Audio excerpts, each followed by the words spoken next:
बातमी पुण्यातून आहे। पुण्यामध्ये शरद पवार गट राष्ट्रवादीतील वादग्रस्त जागांचा अखेर तिढा सुटलाय।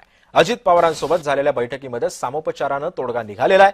शरद पवार गट आणि राष्ट्रवादी एकत्रित 165 जागा लढवणार आहे।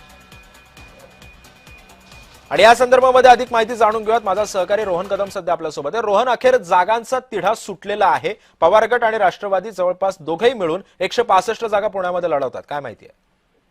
अगदी बरोबर आहे। खरं तर अजित पवारांसोबत मागील काही तासाभरापासून जी आहे ती चर्चा शरद पवार पक्षाचे अंकुश ठाकरे असतील, विशाल तांबे असतील किंवा मनाली विलारी असतील यांच्या माध्यमातून अजित पवारांसोबत बैठक जी आहे ती केली जात होती आणि या बैठकीतून हा तिढा सुटलेला पाहायला मिळतोय। साधारणतः पुण्यातील 165 पैकी 7 ते 8 ठिकाणी दोन्ही राष्ट्रवादीच्या उमेदवारांनी जे आहेत ते फॉर्म भरलेले होते। त्यामुळे त्या ठिकाणी मैत्रीपूर्ण लढाई होती की काय अशी प्रकारची चर्चा जी आहे ती रंगलेली होती आणि त्या सगळ्याच्या पार्श्वभूमीवरती सध्या जी काही माहिती मिळते त्या माहितीच्या अनुषंगाने हा सगळा तिढा जो आहे तो सुटलेला आहे आणि हा तिढा सुटल्यानंतर आता जे आहेत ते उमेदवारी अर्ज काही मतदारसंघातून जे आहे ते पाठीमागे घेण्यासाठी हालचालींना सुरुवात झालेली आहे।